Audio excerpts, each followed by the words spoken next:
All right, welcome back, watch fans. We got a special episode for you today. We have with us, this is something unique. We have a watch artist, but not just a watch artist. Mathew Miller, aka Sunflower Man. I would say is probably the premier horological artist of our age. I mean, I don't know if that's an oversight, but I think it's actually true, and we'll show some of your art, and then let people judge for themselves. But Yeah. Mathew, welcome to the program. Thank you. Thank you for having me, Jack. I'm excited to be here to talk about art, obviously, and watches. Exactly, and behind you is a work in progress. What do we got? We got a FP Journe. We've got a FP Journe Chronomet Resonance, kind of around that subscription era of those resonance. So 2000 era, part of a big series I've been working on for too many years, and maybe one day I'll finish them. Okay, you know what I want to do is I want to show our audience actually some of this is your Instagram page, and this has basically some of what you do. And there's some incredible videos we can get into. And I first found you, I think I saw this image, which is like, my favorite watch, the Ellipse. Yeah. And this painting that you did, which when I saw this, I was like, wow, this is like, I'll tell you, okay, so this is the painting framed.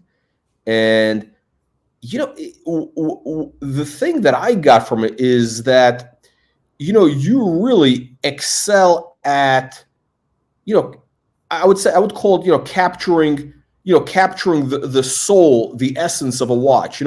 My background, I think we talked before, we had a quick conversation a while back. I said my background was actually in art. I was an art dealer, and I did everything from old masters to contemporary, everything. And the first thing you look at, what's the mark of a great artist is somebody who knows how to handle light, the effects of light, and that's the key, right? And when I see this painting of this Ellipse, I was like, shit, this guy. This is or this over here. We got. Hang on a second. Is this on the screen? We got a. What is this? Is this a Blancpain? Hang on. We got a. What do we have? Is this a Blancpain watch? I think this is. I think this is the Deep Blue Favluba. Because they're relaunching soon. Okay. Hopefully. Okay. Yep. Okay. I don't like. So hang on. So okay. There we go. So it's amazing that it's look there. When you paint anything, right? There's obviously you make a choice of what do you show, what do you focus on, how do you show the light and everything. But that gives it it's really incredible. I just want to quickly just give people a couple of. So we got a Langen-Zohn again. Wow. So, and I think I'm going to ask you about your technique in a little bit. I mean, I don't know if you want to give away any secrets, but we see kind of how you do it, but it really is, it's incredible. Like, again, really is, hang on a second. Let me just show this here. We have this, we got this world time.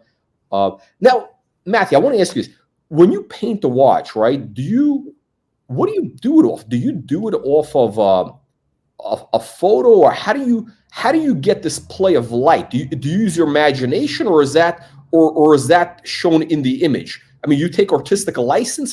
Tell me how this works. It's a mix. So most of the time, people don't want to send me their $100,000 watches in the mail. So I don't get to have the thing on hand, which is too bad. But they'll send me tons of photos. I'll look up the renderings. Often are online somewhere. Look at videos, and videos are where you're going to capture the best moments of light. You're going to actually understand how the watch, as it's turning in space, is catching light. So then when I go, I'll take it onto the iPad. I'll take, 20 different references, screenshots of a watch, photo of a watch, and then the way I want to portray it, and I'll do a digital rendering of that watch so that I know how I want to approach it on the page. It's usually a pretty loose rendering, but it gives me all it gives me the storyline. Basically, I kind of know where the highlights are going to go, where the shadows are going to go, even if it's not fully rendered out. I have the template laid out digitally first, but that's based off video, photo, and digital renderings of the watch itself. But okay, so what makes what you do, I think, very very special is that it's not about it's sort of it's about, again, getting kind of that impressionist thing, right? You get the impression of the watch, the essence. It's not about the actual photorealistic reproduction. That's not what you do. It's about capturing kind of the soul of it and the way the light plays with it. And also it lets the viewer, when you see the image, it kind of lets the imagination kind of fill in blanks. So it's really I think it's incredible. It's kind of like very similar to kind of like during the Dutch Golden Age, the guys with the still lifes. You see that a little bit of a reflection off of pottery. The little shine of light. Actually, I want to show some. I want to just maybe if you indulge our audience, I want to show something so people understand exactly what you're doing. What makes it, I think, very special. Hang on a second. Let me just show this. I'm gonna show them another. I'm going to show them a different artist, somebody you might know, somebody you might. Okay, so this have you ever seen this painting? This portrait of this Van Dyke? Oh, Van Dyke. Ooh, I don't know if I know this exact one. But Van Dyke is amazing. So here's the thing, right? It's at the National Gallery in London, right? It's a small painting. Everybody ignores it, right?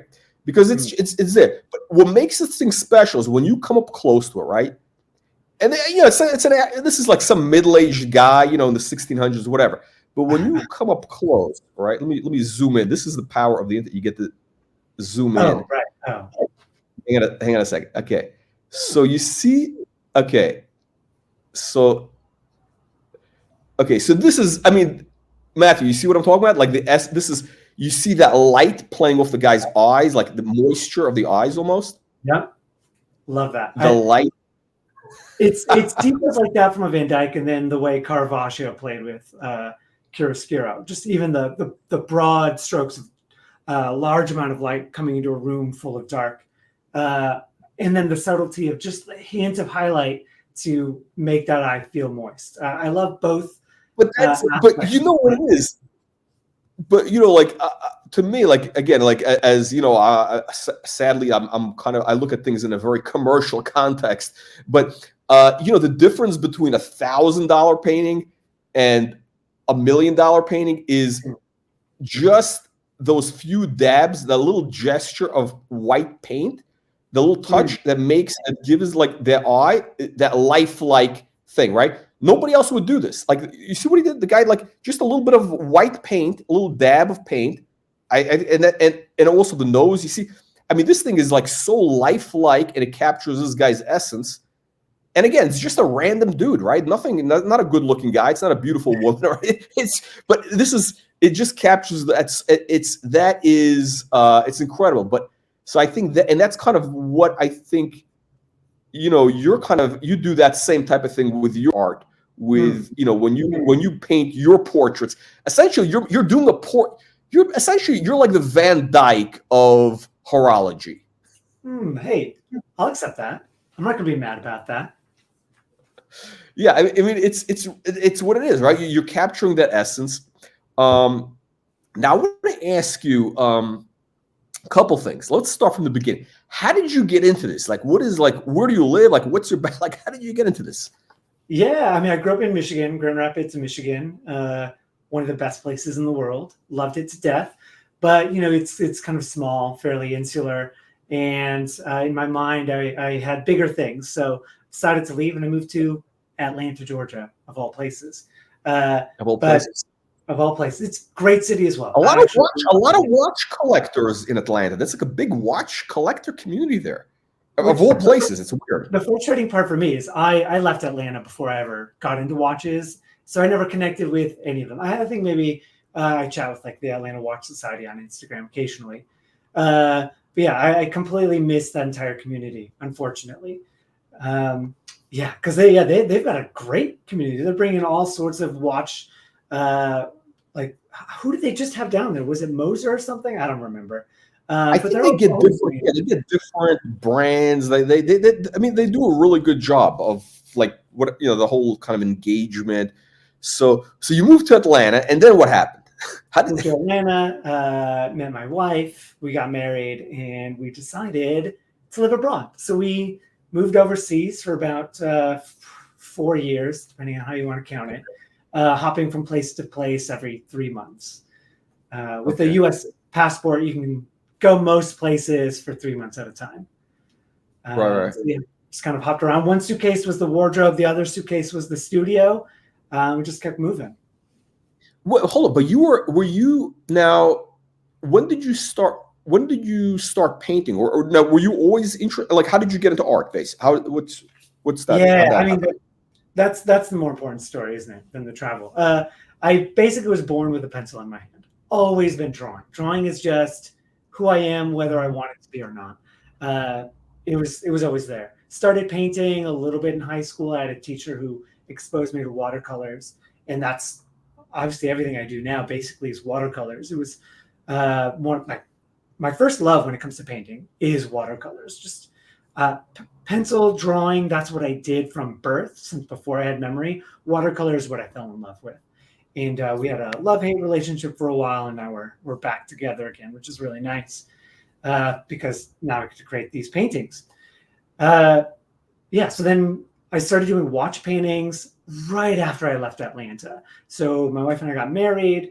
I started seeing on Instagram. This is 2000. Oh, shit, it's gonna be about 2020 or 2024 now. 2012. I started doing watch paintings. It's 12 years ago. Oh wow! Wait. Oh, so you started doing this in 2012?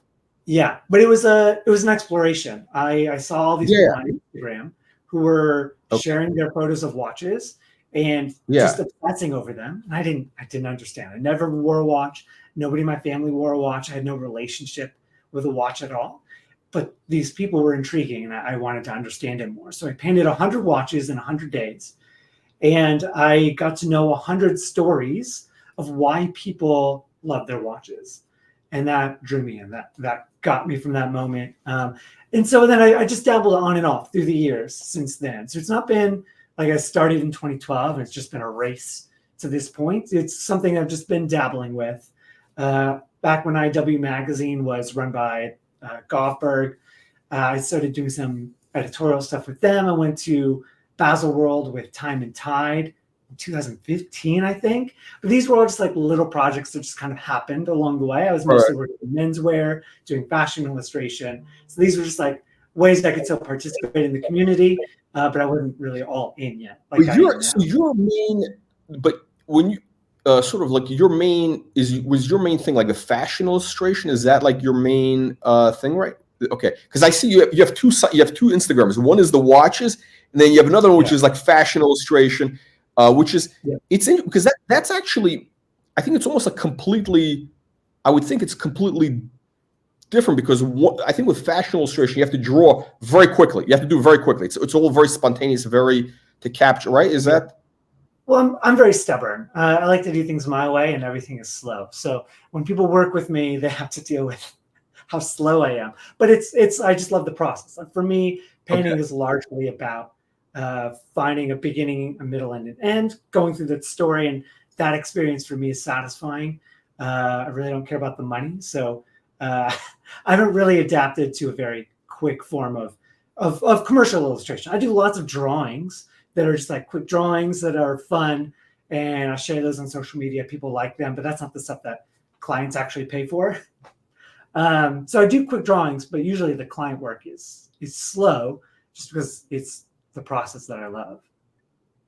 So it's the portraits. So what's interesting is this is like you're kind of like I never heard of watch portraits. I don't think this type of thing ever existed before. You might be the pioneer of it, just like I think historically there were people would commission portraits of their horse, the Mhm. racehorse. Like the English had a Yeah, very low, I think it was George Stubbs. I think he was known for that, or someone. There was no. They would commission portraits of their racehorse, their dog, hunting dogs. This is going back yeah, into the Renaissance, and then as things moved on, people would commission portraits of maybe their there was ships. That was a big thing. Ships, Yeah. Yeah. and then we got into cars later. But watches has never been done. I'm not aware. I'm not aware of any artist. When I started 12 years ago, there was one other person, maybe like I'm going to get it wrong. I'm going to say like maybe he was Dutch. I don't remember. There's one other guy kind of doing the same thing, and I have not followed up with him in a while. But now there's probably 10 people doing this work. There's a couple of I've seen. Look, to be fair, I've seen different people do different things, but it's not the same level. I would say like what you're doing. It's it's different. It's like anybody can paint or draw, right? Anybody can do something, but there's a difference between what I could do and I don't know, Caravaggio, Renoir, whatever. There's a difference, right? There's levels. There's levels to these things. So so you first got interested in this because you saw Instagram, and so social media is a whole nother thing where that in itself is a whole kind of like it's a reflection. Art has always reflected trends in our society and everything, and there's you see these things on Instagram, and you decide to paint them because the people are passionate about this thing, or what is it exactly? Yeah, there are really two things I was interested in. So I was in fashion already at that point, and I just assumed watches would be a natural connection to the fashion world. It's like, okay, that just makes sense logically. Let me explore that. But also, people were so passionate. And that blew me away. I didn't understand it. So to bridge the gap between seeing something and trying to understand why anybody else cares about it, I invested my time drawing it. That's an intimate experience for me to kind of explore the depths of something. So I can understand visually what an object is, but then people would share their stories as well. So it was twofold. I'm trying to understand the industries I'm in, fashion, and I thought watches were a natural extension of that, but also just the people who care so much, and that's interesting. I think it was worth exploring then, especially now, because I think the universe of people who are into watches is ever expanding. I don't know if it's interesting. There's actually kind of like a nexus. Oh, here we go. This is actually a great painting you did, or I'm calling it a portrait of the Rainbow Daytona here. I'm going to try to find. We got the slide. This is really good. But there's actually I think there's a nexus between people who are interested in let's say in art and because watches are basically design. It's a design object, right? The best watches are design objects, right? Like and so I think those, and you're basically bringing in that kind of it's the kind of that intersection of the art, the gesture, the artist's gesture, kind of that spontaneous thing with this design, which is really mass produced. It's luxury, but it is mass produced. But it's quite incredible. Hang on, let me bring up. Okay, so we got the Lange painting here. We got. I want to show this Rolex the Rainbow Daytona. Where is it? Is it further down on the screen? Yeah, there should be a few videos of it if you keep scrolling down there. But on that point about watches being, to me, they are art, but they're also engineering. So it's math, it's craftsmanship, it's design. So this is Matthew. Okay, so this is the thing, right? So here's look again. People can paint watches, right? But I don't know who else can paint this, which is. Now this is you have a close-up, and that's one of the gems on the watch, and you can see the light bouncing off, which to capture that is that's that very, very rare skill and talent. So this is see this here. So for the gems that go around the Daytona, I mixed every color individually so that I made sure I had the spectrum down before I even started painting that watch. I spent a couple of days just analyzing the colors of those gems, pre-mixing them, partially in case I ever had to paint one again. I would Oh, say. hang on. I'm sorry. Okay. So okay. So those are your colors there, right? Yeah. Yeah. So, I mean, the black top doesn't help, but you can kind of see the colors a little bit in there. But I've got, I mean, how many? I've 1, 2, 3, 4, 6. So I have, yeah, probably 24 different colors mixed. I think. Yeah, that's exactly right. Okay. So I have each gem, because each gem, when you look at it, it's got the colors of the rainbow, but they're kind of in sets of 3. And each set of 3 color kind of subtly transitions to the next set of 3 colors. So kind of broke it down that way as I went through. Okay. So yeah, I actually I didn't even, you know what, I didn't even think about that. But the Daytona actually, is that a very complex painting to do just because of the all the because you need to really capture all those colors and tones of all the gems. Yeah. I took, like I said, I think 3 days maybe just mixing the colors so that I had that gradation down before I decided to get started on the final piece. So now if I run into it again, I save myself 3 days for the next time. But yeah, it's complicated, and just it takes the preparation. If I wanted to focus on getting the colors right, there's a There we go. you can see the mixed color there. Okay. So now I approached it with a bit of a grisaille technique, so laying down kind of a base tones of gray underneath, and then it was a lot easier to lay the color over top and get those variations of light in the gem. Okay. So that's okay. So how? Okay. So okay, I see this. Wow. Okay.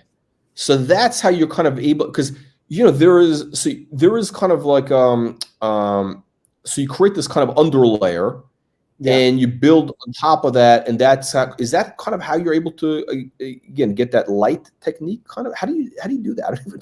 How is it? How is that done? Getting light in these gems, that alone is its own skill. So people who do jewelry illustration, I have a lot of respect for that work.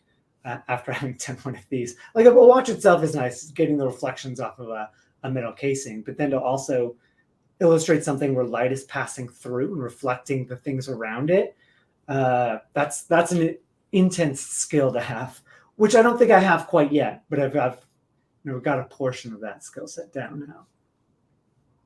No, this is amazing. So here's what I want to ask you. So so for example, this painting, right, for the Daytona, is this was this a commission, or who was this this for? was a commission. So this one, I had a client come to me and said, we want the Daytona, we want the Rainbow. And I was like, okay, sounds great. So they came to me. I did a digital mock-up of it, send it to them for approval, so they can kind of choose the background color and make sure it's positioned right. I mean, there's not a lot to complain about, right? It's just a watch on a background. It's fairly straightforward. But present it all ahead of time so we get approval, and then I just go for it from there. But yeah, that was a client project. Most of this work on here, I think, is all client work. Occasionally, you'll find a watch painting that's just for fun, like the one behind me. Okay. Oh, but that Moser right there. So the hands, the 4 hands that are on black. Moser did the Vanta Black watch, and they presented it on a Vanta Black background. So I just thought it would be fun to do a life-size painting of the watch just on a black background. I don't know. That was a really fun one. That one was just for my own sake. Yeah. So wait, so Matthew, who like most of your clients, is it like is it individuals? Is it like collectors? They say like, hey, I got a watch, I want to get it. Like, how does that happen? Like, people reach out to you, say, I want a painting of my watch, or who are your clients basically for this? Usually people just DM me on Instagram. That's the number one way that it happens.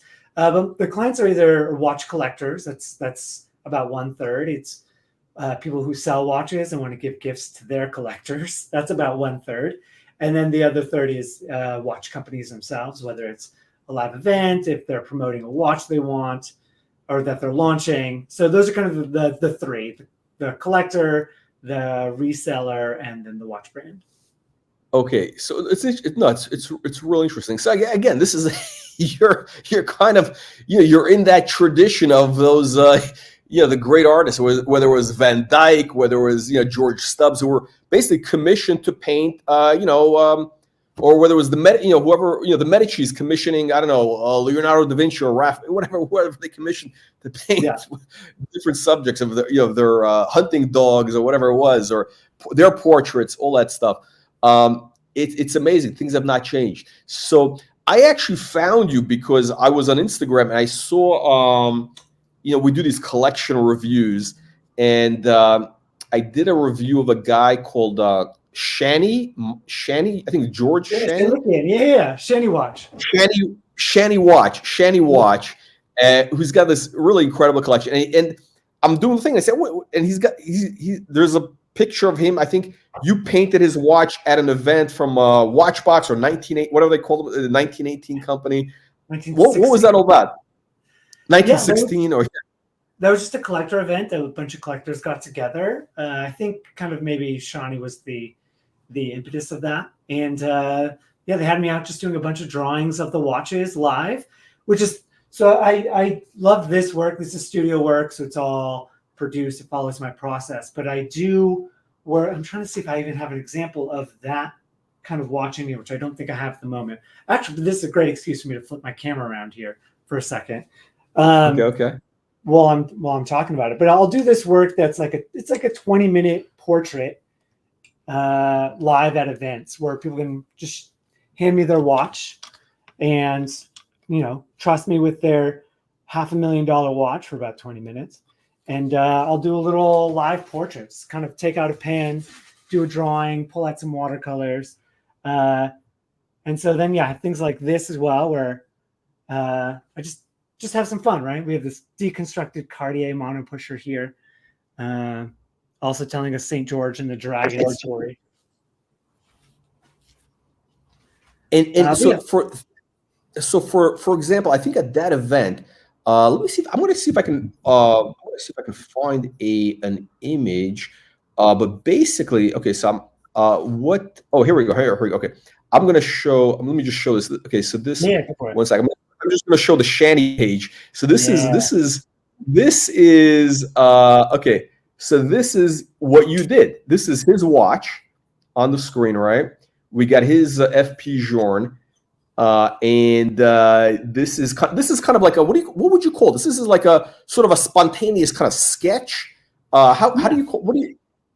That's a great way to say it. Spontaneous sketch. I like that. There's not really a name for it other than just like I'm having fun and I'm at a watch event, so let's do something awesome. And that's pretty much it. So I'm just chilling, have a little pop-up watercolor set. You can see that sitting on the table there. Take that wherever I'm going. And just whatever paints I have on hand, that's the colors I use. So if somebody has a crazy watch, then it's going to look weird, but who cares? It's a fun watch event. And how now now I'm back to showing your the camera's focused on your desktop now. So what are we looking at right here? What are we looking at? I mean, right here we're looking at just some pen drawings I've done over the years. I used to do this live drawing experience where I would draw these things live while having a conversation with people on Instagram. Okay.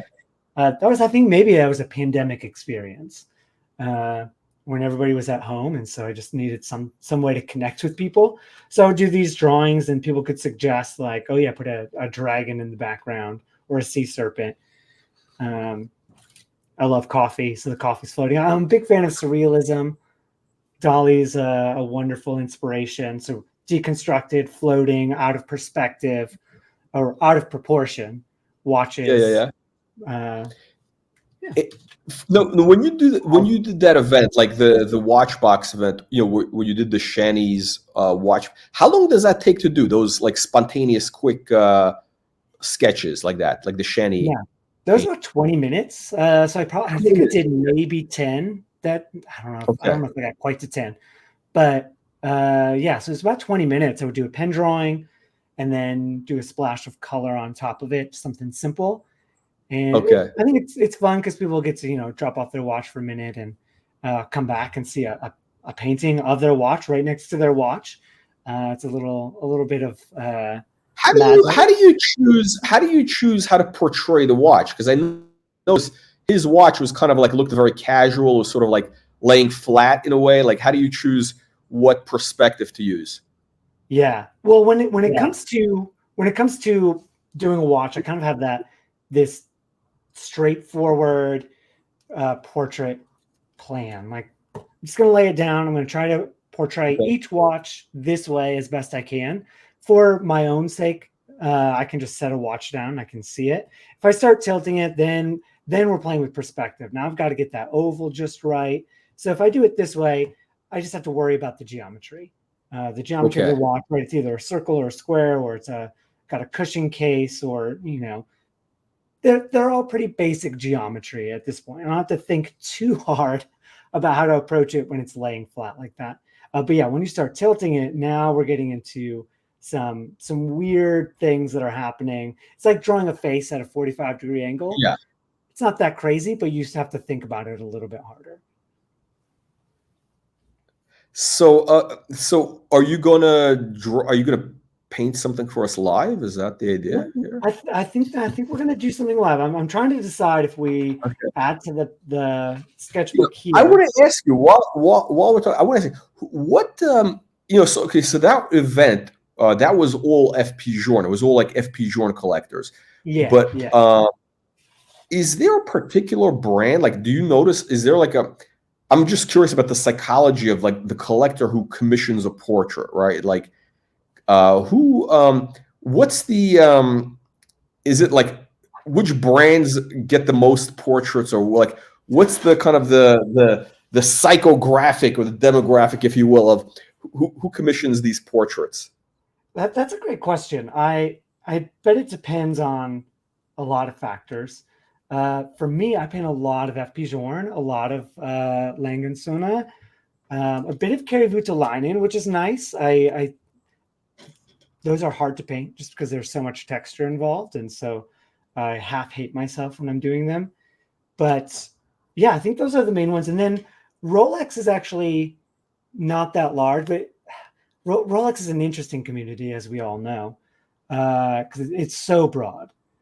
It's so broad. But yeah, I think I mostly paint FP Journe, but my assumption there is FP Journe collectors have a lot of money, one, so they don't mind spending the money for an original painting, but two, like it's the word of mouth. One person gets it and another person says, oh yeah, I want that too. And it's so hard to play in some of these universes, right? If you get one FP Journe, you can maybe get two, you can maybe get three, but trying to get that fourth one, maybe it's a little bit harder. So, okay, I like this particular watch. I have it. I want to add to this universe I'm living in. Let me get a painting of it. Because, they have the merch as well, hats or shirts or whatever, right? They get all the things, but they can get something made just for them that's also in that universe. I think it's about building that universe for themselves, and people want to have a new perspective on the things that they love. I want to look at the things that I love in a new way. Just like Lord of the Rings has the great live action, and they're about to release this manga version of the War of the Rohirrim. And I'm super excited. I want this new perspective on Lord of the Rings. I think I'm thinking because the watches, it seems you mentioned FP Journe, you met Voutilainen, what's the other one? But these are kind of like, these are more, I don't know if I would use the word artisanal type watches.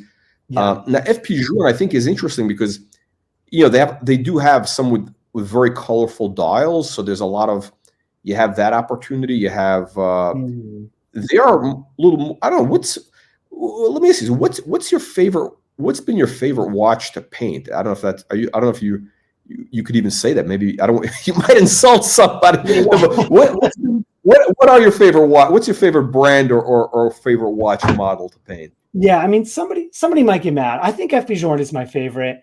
There's something about the symmetry, like you see the tourbillon up there right now, the symmetry and the asymmetry at the same time. You have the balanced subdials, but then when subdials popped out, you have the exposed tourbillon on the side. There's something beautiful about that. And then the design language that they use in FP Journe, I think it's fantastic. The numbers, the way that they use the guilloche in I keep pointing at my screen as if people can see what I'm pointing at, because I see the watch painting happening. Just the way it's all balanced out, it moves me. I love it. I feel like I've come to understand it to a degree, and so it feels, when I'm painting a Journe, I guess what's happening now is it feels personal. If somebody asks me to paint a watch I'm not familiar with, it's always nice. I get to explore a new design language. I get to understand a new brand. But I think maybe now at this point with Journe, it feels personal in a way that it doesn't feel with other watches. Like, that's the way I feel about Brew watches as well. I'm not sure if you're familiar with Brew watches. No. But they've blown up over the last couple of years. So this is the Brew watches metric chronograph, which is hang on, let me go back to, there we go. Yeah, one of my favorite watches. Jonathan Fair's the designer. He assembles in the US, but he's developed a wonderful design language. I love coffee. I mean, a lot of people love coffee. And his initial experience while he was freelancing for other watch companies was, I'm going to design in watch shops. And then you get to build community that way. And there's a sense of like, this is my workspace, but it's also a place to escape. And so he was kind of building a design language off of that. And he really blew up once he came up with the metric chronograph. And he's done so many great things since this. And he's based out of New York. So Brew Watch is based out of New York. And I've been working, I want to say with Jonathan, but I've known Jonathan since he started the company. And so painting a Brew watch always feels very personal as well. But I mean, you can get this one. This is $500. Like, it's not a Journe, right? In the sense that it's interesting, right? So you're basically painting watches from that could be, $500, could be $500,000. Yeah. Which that's the way it should be. I think watches, you have the one limitation where, like, if somebody's buying a $500 watch, they probably don't have the money to spend for a $2,000 to $6,000 painting. But you know what's interesting on when you see the painting really equalizes the watch, because you can make that watch look just as good as the $500,000 watch. I mean, the painting is like, you can't tell the difference, like the heft or all those tactile things, or all those other. I haven't thought about it that way. I like that a lot. I like that. And you can't tell if it's really gold or what. So the painting can equalize any watch. I mean, a lot of designs are beautiful designs on cheaper watches. It's just that they're using cheaper materials and so they can't. It's not going to be the same. Right, or they don't have the brand recognition, or Yeah, but when you paint it, it's like, hey, it's okay. So you're painting this watch that's right on the tabletop right there. Yeah. I don't usually get this opportunity. You're doing a sketch. We're doing a sketch. Yeah. Okay. Yeah. I mean, if we have time, I'll throw on some watercolor as well. I switched out the sketchbook for the watercolor paper, so it'll we'll be able to play with it. Now, we don't want to be crass or anything, but if somebody wants to commission a portrait of their watch, what is that? What kind of dollars are we talking about? Yeah, I mean, we start around $2,000. Well, we start around $1,500. But I've been exploring with two different styles. So the things that you've seen, like the watch, the Journe behind me, is a studio painting.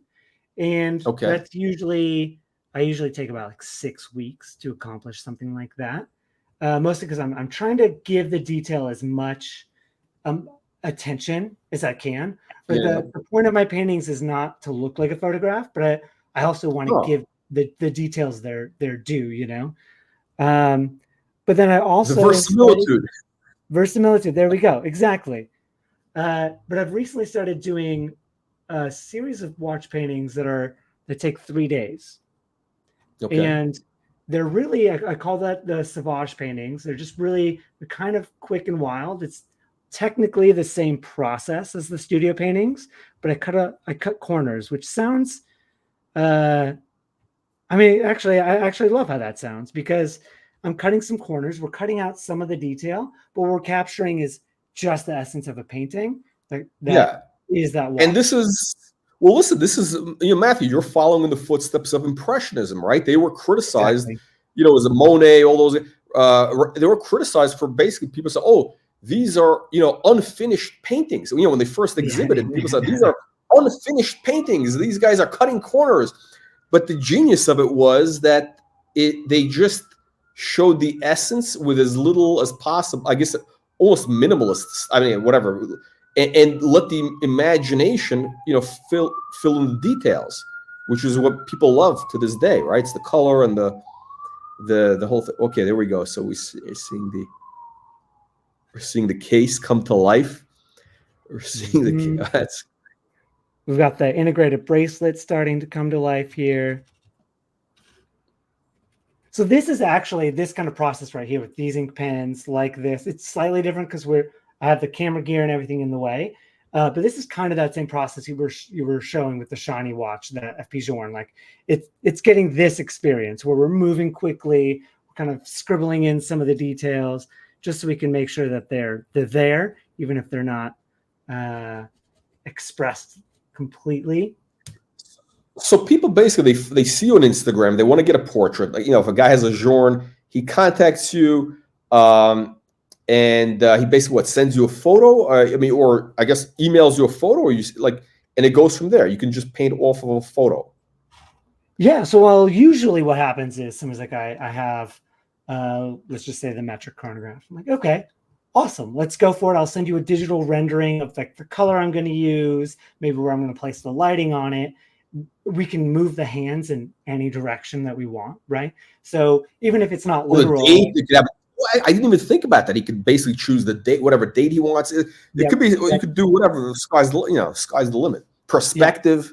Perspective. I usually try to keep perspective as literal as possible for most conversations, because once you start playing with it, I will say people have great imaginations, but they don't always know how to use them. So I like to play with perspective, but it's not always something that people are ready for. So I try to keep the conversation as literal as possible until I get to know somebody well enough to know if they want something that's pushing the boundaries a little bit. Yeah. Yeah. Because I don't know if we've seen any of the boundary pushing illustrations on my feed there. But like the sketches that we saw at the very beginning. One other thing that you do is also you include, you can go just beyond the watch. So example, here we got on your Instagram page I'm showing. So we got something from, you got this kind of surrealist thing with the brew. There's the brew, and there we go. Okay, so it's so you can mix in portraits of people. The actual. Oh, there we go. There's a watch. That's pretty nice. Okay, look at this. Okay. There we go. All right, so and I think you had one. Let's see here. Yeah, so kind of the sky's the limit, but I would say it's best to really stick to the basics, right? Just stick to the portrait. In other words, let that capture the sort of, that should be, I think, or at least a good start. It's a great start. I have friends who work in the fashion industry. They make and they sell suits. And they'll have clients come in who want the craziest patterns, the craziest colors. Okay. Like, wait a minute, do you have a navy suit? Because actually, that's going to serve you very well. Yeah. Exactly, so right. It's that approach. Same thing, right? Like, when you getting a suit made, the sky's the limit. There's a million fabrics to choose from, a million cuts, so you can do whatever. But you want to stick with something that's start with the basics. And then maybe work your way up. Start with something simple. We're really like, I think a great tailor. It's really the cut that makes the suit, right? You want a fabric that shows off the cut in the best way possible, right? So I think if somebody commissions you to do a painting, they should stick with the basic, which. I think that's kind of lets you show off your technique the best way possible, the straight on portrait. Yeah, or at least let's start the conversation there. We'll do a digital rendering, and then if you're like, wait a minute, I want something that's way more interesting and specific to me, then let's go from there, right? But we start from the basics. We start from the beginning. The basics, yeah. And move on from there. Exactly. So now what now okay now so you also work with brands, right? Brands contact you, and what do they use your art in? Do they use it in advertising, or where do they use it? I mean, so much of that these days is social media. So they'll just Okay. want content. It's Okay. everybody needs content, you know. But I'm glad I get to participate a lot of the time.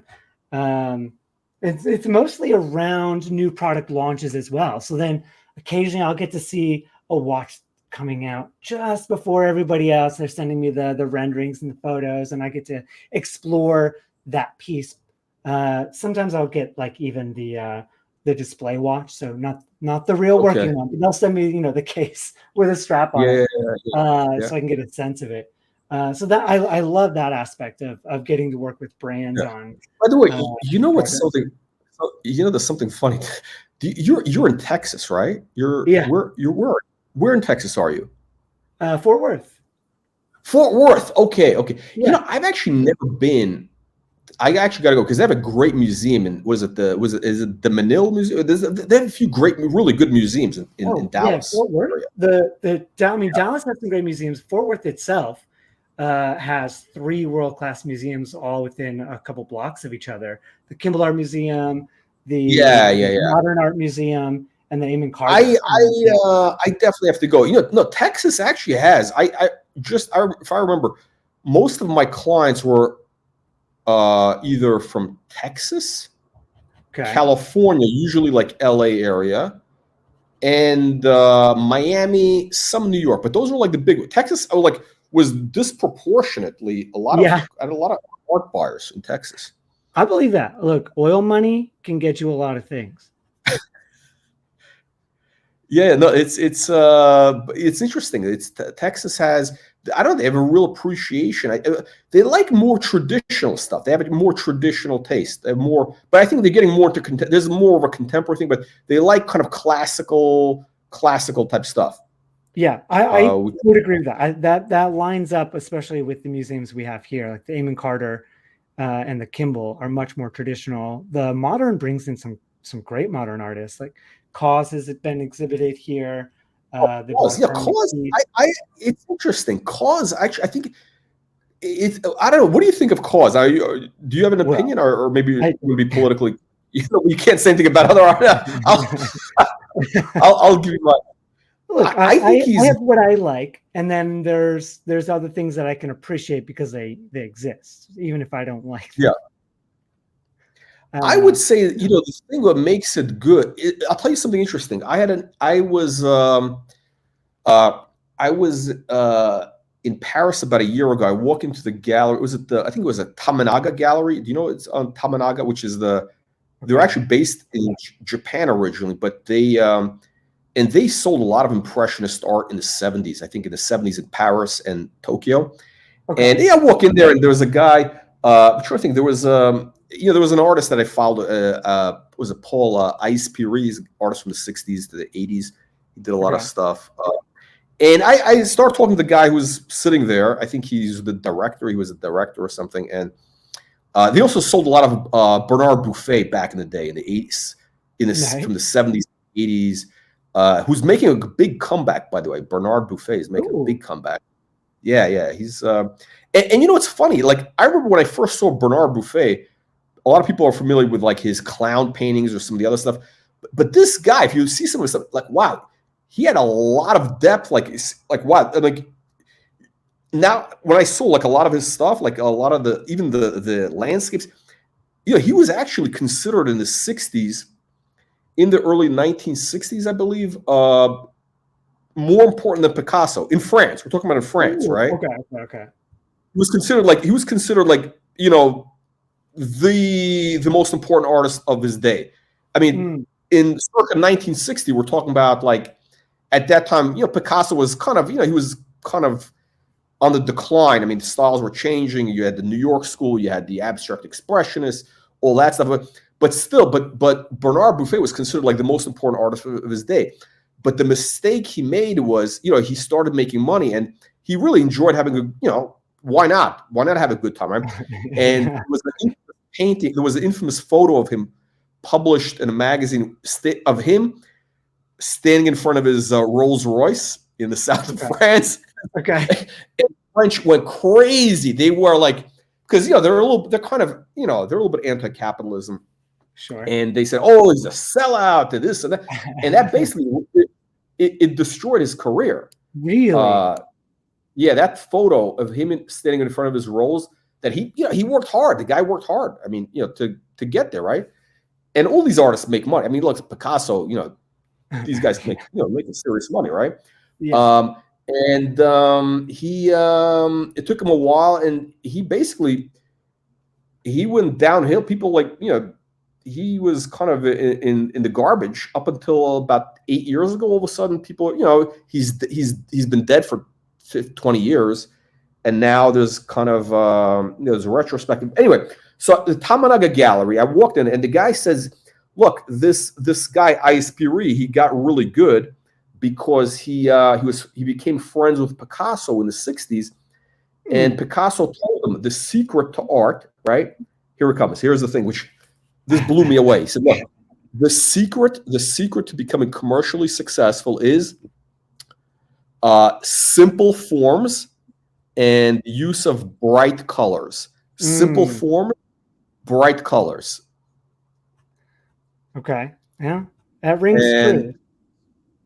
And you know what? And you look at what that guy was doing with this Audemars. All of a sudden, his paintings got brighter, and those are the more popular paintings. And if you look at Picasso, the ones that people want, they want they want simple forms on bright colors. People don't want to. I think the eye gets, maybe the eye gets what is it? The eye gets fatigue or whatever. But I think with KAWS, his thing is he's got very simple forms, right? Very simple, Yeah. and very bright colors. These very bright, like childlike colors. So it's a very, it appeals to everybody, right? It's commercial. It's very, it works. It works. So okay, so here we go. So we got the brew watch, and we got a hand. Okay, there we go. Okay, so you're choosing to make the hand. You have an interest. Okay, so you're kind of playing around with it, like a little bit of this kind of surrealist vibe, right? Oh yeah. Oh, I love getting to play with force perspective or just messing with proportion. Yeah. Well, I remember being in figure drawing class, and my professor was like, "Matt, you're really good at drawing, but all these heads are the wrong size." I'm like, "Oh, are they really?" Let's just no, that's their opinion. That's your thing. That's your thing. That's your thing, is to have the heads different. Yeah, that's your trademark. That's your look.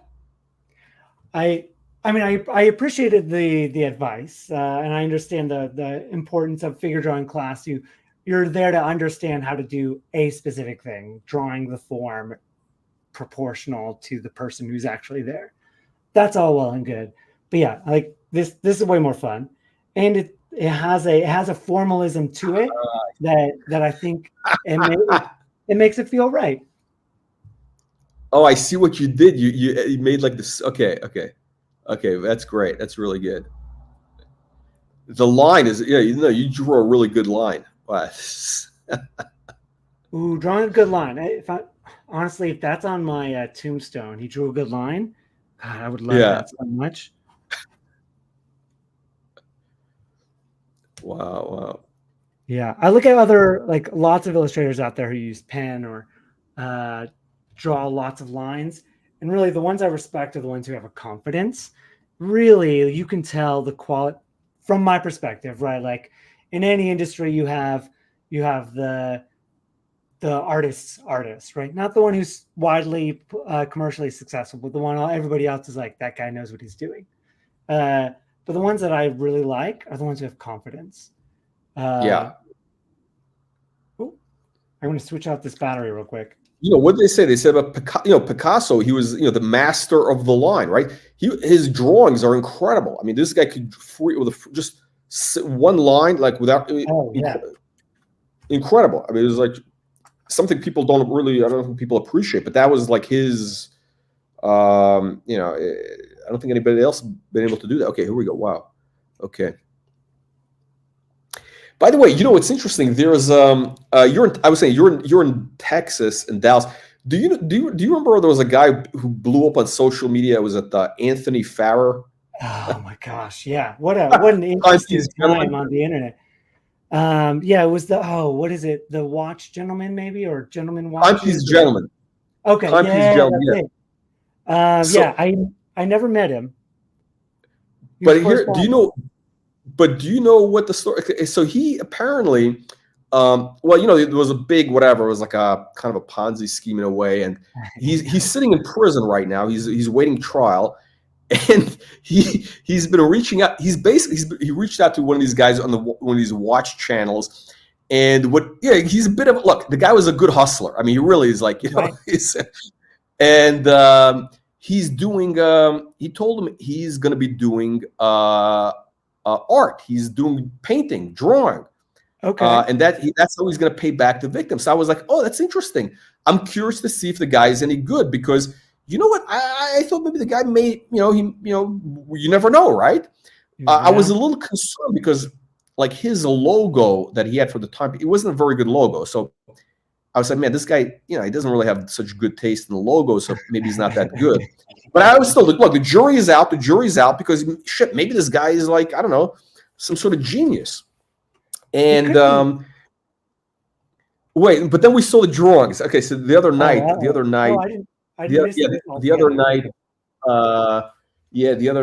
was a live stream, and the guy, he shipped him the drawings from prison. So I gotta give the guy credit for, being productive. Very optimistic guy, this Anthony.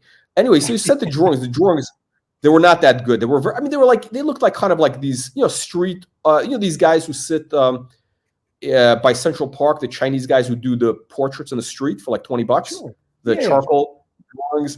I mean, it looks very deep, but it's like very, he does it off a photo, but it was not like, I was kind of disappointed. I was hoping it would be like, wow, this could be, it was and now he's painting, and now he's, doing drawings of like, he went from having, the Audemars Piguet and the Richard Milles. Now he's drawing a Casio digital watch on his wrist. That's it's kind of sad, but that's all right. So this is okay. So we got. It's very interesting on the internet right now. There's been this kind of adulation or adoration of the artists on social media, and it's a good way to kind of build a name and a reputation if you can be consistent. It doesn't matter if you're good or not, but if you're consistent, you can get some attention around your work. And I think there are a lot of people who've been in like the influencer space or fashion or some part of an industry where they had attention, they lost it, and they're trying to get it back. And I've seen so many people switching to becoming artists. Like their entire thing now is I'm a painter, I'm a drawer. Like that's who they are now. And that's kind of It's kind of amazing. And I didn't know this about the Timepiece Gentleman, but it makes so much sense because when you look at, I don't know, this is a great example for this conversation, but George Bush turned into a painter, but that's a great way to transition your reputation. No, but you know what? There have been politicians who've painted, right? I mean, Hitler was an artist. He wasn't that good. I mean, you see his paintings, they're very But Churchill, have you seen Winston Churchill's paintings? No, I don't think so. Oh, amazing. Really? He did these impressionist stuff. Amazing. I mean, So Churchill's paintings sell for $1 million plus, $2 million. Really?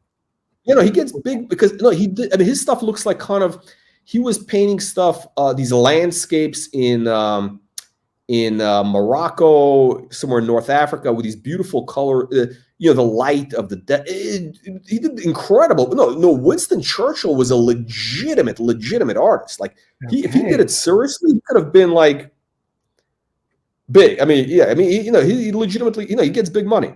He's, Bush is, I don't know. He's okay. I mean, it's amateur, whatever. It's funny. It's fun. He does it for fun. It's a fun. He's like, he's having a good time. But Churchill was a legitimately great painter. Okay. I'm gonna have to look that up. I actually not even heard that. That's interesting.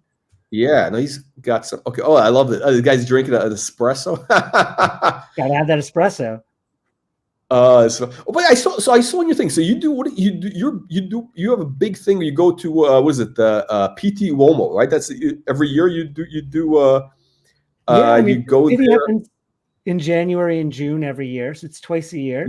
I try to go to every show, but yeah, I'm usually there hanging out, trying to draw interesting people. And I would think that's actually you have some good subjects there, right? Because Oh yeah. the great subjects, right? I mean, Oh, great by the way, so subject. in your pictures, I mean, you yourself have a really great sense of style. I mean, like that's impressive.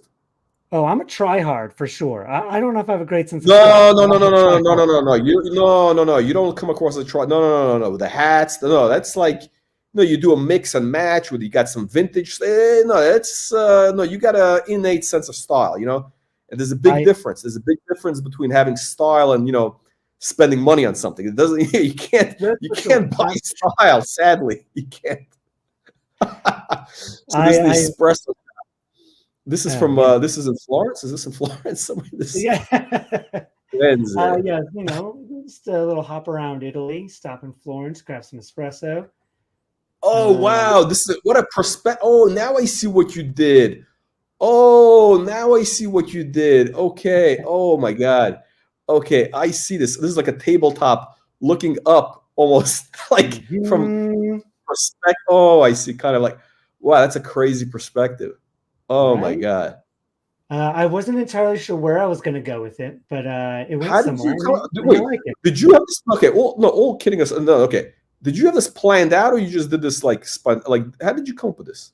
I just decided. Well, I mean, if you look at some of my live drawings, I have a similar theme to them. But yeah, I didn't know what I was Okay. going to do. But I know Brew Watches is about coffee, and I love Okay. coffee. So there we go. Okay. Okay. And So we the had a theme lapel, there. by the way, the lapel, you did the lapel really well. The lapel looks great. Ooh, thank you very much. Thank you very Yeah, much. yeah, Yeah, it's got a decently sized lapel there. Can't go with the yeah. skinny lapel these days. No, no, no. I was always a fan of broader lapels. I was, yeah, yeah. I have I to like, say that I like. you have a nice lapel there. It's a very Yeah, very Italian. it is. Yeah, no, this is Italian. Yeah, it's Neapolitan. Yeah, I Okay, there see. we go. No, I like. No, but no, the way I know you captured the lapel is like shit. This guy knows how to draw. It's the lapel is important, right? It's like, Oh, it's very important, especially I mean, and it really tells a lot about your sense of style. Like yours is very clearly Neapolitan versus an American or even a British lapel. yeah, no, the very, and it's okay. So there's a huge difference between the English cut, like the English, it's like it's Oh totally yeah, different, right? It's a different world. It's like it's different, a wholly different thing. I mean, right. And it's then you go to Savile Row, and then you have all the house yeah, cuts. So you have like a traditional yeah. English cut, and then you've got your house cuts. Yeah, they get Did intense you ever about it too. did you ever meet Edward Sexton in London? I did not meet Edward Sexton. I've been to the shop, I think, but I have not met him. Do you know who I'm talking about, right? Edward Sexton, the guy, Yeah, right? the Just the shoemaker. design. Yeah. Yeah, so, right. So I had a suit made by Edward Sexton, right? When he died a few years ago, right? He died. This guy had incredible style. I mean, and the guy Mm. was. Here's the thing, it's hard. He was like a short guy. He was like maybe 5'3" or something. I don't know, very short. The Right? guy looked Okay. amazing. I mean, the guy dressed like. It's hard to look good when you're short. Like I'm a short guy. It's hard. It's hard to clothes look better when you're like 6 foot or something. It looks kind of whatever. But this guy had incredible style. He made Yeah. suits for Mick Jagger and the whole thing, right? And the guy had like an incredible like sense of proportion.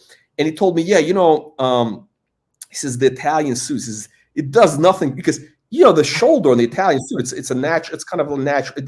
It's Yeah. it's not dramatic, right? It's not dramatic. It Yeah. doesn't have the thing. He goes, it does nothing for the guy was right, to be honest. He's right. It's his shoulder, it's got the roping. It makes you put on that English suit, it's like you're wearing like a suit of armor, like you could you're like Lord Trafalgar, you're ready to take on the Spanish Armada, like that's what you feel like when you're wearing that Savile Row suit. but For it's sure. kind of a little bit. Yeah, it's a little bit. What's the word? Yeah, it's very formal though. It's a little formal for most occasions. It's a little bit, or in most climates also. It's like, Which but explains that why guy, the Italian style has become so ubiquitous, because it is about like, I want to throw this on and look easy. great, but I want to walk out the door and feel good. It's That's an yeah, Italian it's very yeah, it's very easy to wear. But he was right, Sexton. It's not flattering. It's not flattering as it's kind of like it's not as it doesn't give you that James Bond look. It doesn't make you look like a movie star. Yeah. The old Cary Grant. It doesn't give you that. It makes you look what's the word? Louche. L-O-U-C. Yeah, it makes you look sort of slightly I don't know, what's the slightly Look, I'm a big fan of the Italian style, if I'm being honest. But there's a distinct difference for sure between the way you come across wearing a British cut versus an Italian cut. yes. Yeah, there's a different presence. Completely. Yeah. But the Italian suit you put on you, it's very it's whatever. Yeah. But so this is we got a scene here somewhere. This is somewhere in Florence, right? Somewhere by the. Yeah, I mean, now we got a croissant here because why not? Oh, in Paris. Yeah. We moved. Oh, that's right. It's a cornetto. Sorry, it's a cornetto because we're in Florence. I don't like the Italian pastries. I'm not a fan of their pastries, actually. Look, you're gonna have a lot of people coming for you, because I'm gonna agree with you, and I'm gonna double down and say Italian coffee is just average coffee. They invented the espresso, and then they said, we're done. We're never going to do anything more. The rest of the world moved on. But yeah, their pastries, their coffee, it's just, it is what it is. Yeah. It's sort of, I don't know. It's you got to, I don't think anybody does. I don't, maybe like the Danish, but the French know how to bake. I mean, they do incredible pastries. I think Danish, I've never been to Denmark, but I think they do, very good, but I think it's the water. It's the whole. You have a croissant in Paris at the right place. It's like it ruins everything. Yeah, it'll change your life. What's very important. Matthew. What's very important. No, this is definitely in Italy, because you got the glass of water there. You got the glass of water on the side. And then this next step, it could be anywhere in Europe. I don't know if this will get you censored on YouTube though. Oh, you can't. I think no, on TikTok. On TikTok they don't want you showing smoking. It's great. I tell you, it's such a pleasure it's such a pleasure to be able to sit outside, smoke a cigar, and have a coffee or whatever. And watch the world. It's like, wow. He's got the pack of cigarettes. He's living his best life out here. Shit. Listen, everything in moderation is good, I'm down with it. You only get to live one life. You probably won't live as long as the next guy. Try to enjoy a little bit here and there. Oh, wow. Now, what is that next? And what's on the right? What's on the right of the what? What is that? What's that? Is it like a dish? That's the little saucer for the espresso, and then a spoon. Oh, okay. There we go. Okay. Yeah. Yep. He's having a whole experience out here. Oh, what we ought to add back here is the top of the Duomo. Oh, shit. I only remember so much of it, so this might not be exactly accurate. Oh, shit. Yeah. Oh, wow. Oh, my God. You know what? This is actually the most fun I've had just doing a fun sketch in a minute. This brings me back. This brings back like, I feel like, it transports me in time. I want to go back and have one of those bistecca Fiorentina. Oh, there we go. Yeah, now we're definitely in Florence. If you're in Bistecca, yeah. Look at that. Ooh, this guy's having a grand old time.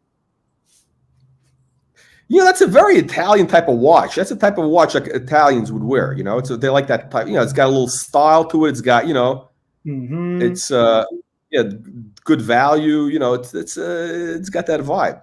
It's got flair. Yeah, it's flair. It's got a it's just, the sense of sprezzatura. It's right there. That word has been so overused. It's hard. I don't want anybody to say everybody, but it has. It does have that. I mean, it's like bespoke. Bespoke now, that's overused, sprezzatura. No. What's a watch term that's overused in that way? I'm trying to think of. Everything is these days. Everything gets too. These days, so many things get like. It's terrible. But yeah, I don't know. What I found is I find the watch it's very like the watch channels. People they take themselves too seriously. I think like. They very like too seriously. I mean, like they're I don't know, curing cancer or something. I don't know. Yeah. Well, there's a young one of the words I'm saying, a group of young guys out of Geneva, and they started they resell watches, but they started a media company called Heist Out. Okay, I heard of this. I heard of it. What do they do exactly? They sell watches, and they started creating media around it. I think probably just to promote the fact that they sell watches. It's all secondhand, but their watch advertising, the content they're doing, completely unserious. I think the creators are very serious about making something great, but the content is it's subverting this sense of seriousness in the watch industry. It's a nice breath of fresh air. Yeah, I think they did something. I think was it with Sotheby's or somebody? They did some. Yeah, they did. Yeah, I'm trying to remember. It was like Geneva Watch Days, or is that happening now? It was some event not that long ago. Yeah, they were just doing an auction, like a cave or something. Yeah. No. I think the watch. No, people. I mean, it's people like the industry takes itself very seriously. And the collectors, some of the collectors, like whatever. And there's a lot of this like very they're like these fanboys of like Rolex, Rolex, or Omega, the whatever, or this or that, and they have only certain type. Yeah, it's interesting. It's an interest. Listen, it's kind of like I think people they graduate from I don't know, collecting, I don't know, baseball cards or comic books. They move on to the next. They take it seriously, whatever. But what is? I want to ask you this: what is when you're painting a watch? What's the most important thing for you to capture, or what's the most like? What are your priorities? When I'm painting a watch, light is my priority. The biggest problem I have, this is a slight tangent, of working with brands, is they absolutely reduce the watch down to its design elements. And that to me is... They want realism? They want something photorealistic, basically? I mean, yes and no. What they want is they want the digital rendering without any sense of reality around it.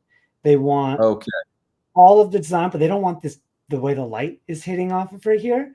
I want to capture that light. I want to know when they're missing the point. They're missing the whole point. Then that's the whole.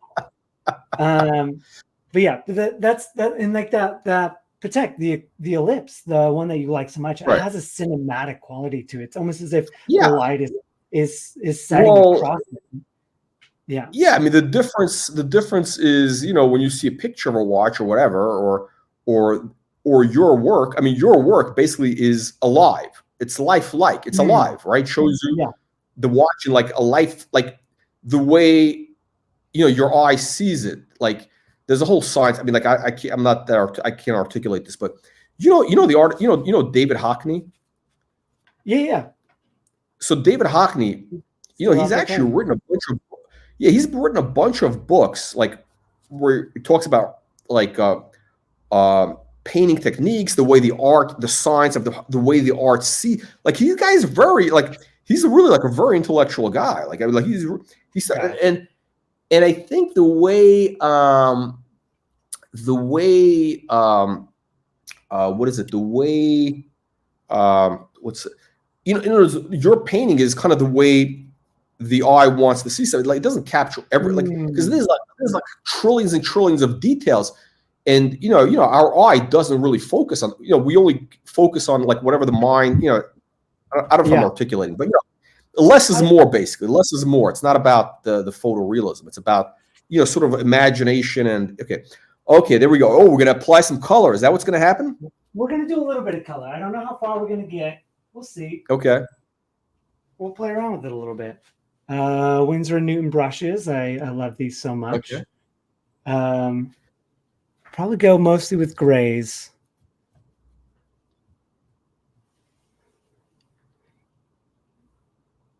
Oh yeah, need a little more water over here. My water in the corner. You can't see that. The way I set up the tripod, I can't zoom out any further, which is unfortunate. I want to show a little bit more of the Okay. space. But, this is what we got at the moment. So I'm sorry. I went off on a tangent. So the most important thing for you is to capture the light. Those are your priorities. So light, capturing the light, the way it falls on the watch, and then what? Oh, then from there, it's how do I give the details their due with the process? I obviously love the details, even if the details are not like the photorealism isn't the point, but I want to make sure that the details get to shine. So I try to, the way I approach doing a human portrait, right? Or even like think of a caricature artist.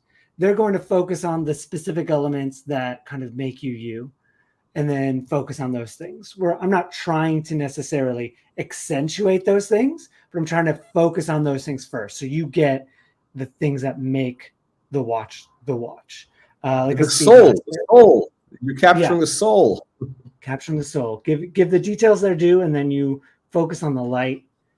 I mean, those are the two things. What I love about Okay. the full process of my paintings is I start off with chaos, and then I refine from there. So if you go to the watch videos and you see the water color falling down the page and dripping down the page, Oh, yeah. we're starting with chaos. We're setting the stage where the watercolor is going to do what it wants to do, and then from there we refine, we taper, we bring some formalism back to the watch painting. Oh yeah, there we go. There's the chaos. It's just pigment flowing down a body of water that's on the page. And I like that. I like it because our world is chaos, right? We live in the midst of chaos. Everything is coming out of chaos. And in this chaos, we're creating, I say we, I like to think I'm a part of the watch industry, even though I don't design them or make them. But as humans, we're taking this chaotic material everywhere, and we're smashing it into these objects that just have so much precision and purpose. It doesn't make sense, and yet it's beautiful and amazing, and it's very human. But I like the process that I'm working on is hopefully reflecting that idea. We're really starting with chaos and then That's a great hat, by the way. That's a great hat. Do you have a matchstick in there? You have a matchstick in there? No, yeah. I does not have a matchstick. There's the I can't remember the guy's name over in California who makes those. I know you got matchstick. There's a guy here in DFW called the Heart Hatter, and he makes these crazy hats. I'm a pretty conservative person, so he made a really basic hat for me, but he put a little paintbrush in the side, kind of like the other guy does the matchstick. A paintbrush and a needle. So he made this hat. Yeah, he made this hat for me. And there's a paintbrush. That's a paintbrush. Because you're moving. This thing is so fast. I thought it was a match. Okay, it's a paintbrush. Okay. Wait, give me 2 seconds. Okay. No, that's I like this. You got the nice. That's a really good hat. I mean, it's got the nice wide band. Shit. Yeah. So he goes by the Oh, heart there we go. pattern. Oh, wow. The top is that's crazy. Hang on a Yeah. second. So That is crazy. the cap is the shape of a heart. That's kind of where he starts from. This has the needle. Oh, you can't see there. The needle that was used to sew the thread in the band. And then because I go Okay. by Sunflower Man, he did these little sunflower details. Okay. Oh, wow. Yeah. Wow. You know what's interesting? Um, Texas actually that's a hat making, there are, cowboy oh, hats, yeah. that are Texas. So many Oh my hats God. made and sold here. Yeah. But Okay. this is Hold my on a number one second. hat. One thing I forgot to ask you, the most important thing. What Oh, is this all right. sunflower man name? What does this mean? What does this mean, Oh, sunflower man? yeah. Well, I've had that name since I was 10 years old. I was at a summer camp in Michigan. We had to do a skit one day, like in a skit class. Don't really know why. But we had to they had a bag just full of stuff. And the idea was you pull an item out of the bag and you would make a skit out of it. So 10 years old, I love superheroes. And I reach into this bag and I pull out a shower curtain covered in a sunflower motif. And so I draped it over my shoulders. I tied it off and I became Sunflower Man. Oh, Uh, that's fun. yeah. And my name is Mathew Miller. So thousands of people have my exact name. So Sunflower Man was just the Uh, way I could be me. okay. Yeah. And I'm Oh part my. Dutch, so it works out. Wait, if you're Dutch, so you must be very tall, right? The Dutch are known for being the tallest in the world. Is that right? Well, part Dutch, I didn't get the tall part. But yeah, they are. I think they have the highest average height in the world. Yeah, I didn't get that part. My family they immigrated too early. That's funny. That's probably not true, but So how long now? How long have you been in Fort Worth? Fort Worth. I've been here for 6.5 years. Okay, That's crazy okay. to think about. Yeah, it's long enough now. It's basically home, but ready to transition to a new home. That would be nice. That's interesting because originally from Michigan, then you Yeah. traveled all over Europe, then you ended up in Fort Worth. Why Fort Worth of all places? Like of all places, why there? Yeah. My wife was from here originally, so it just Okay, makes okay, sense. that makes Yeah. sense.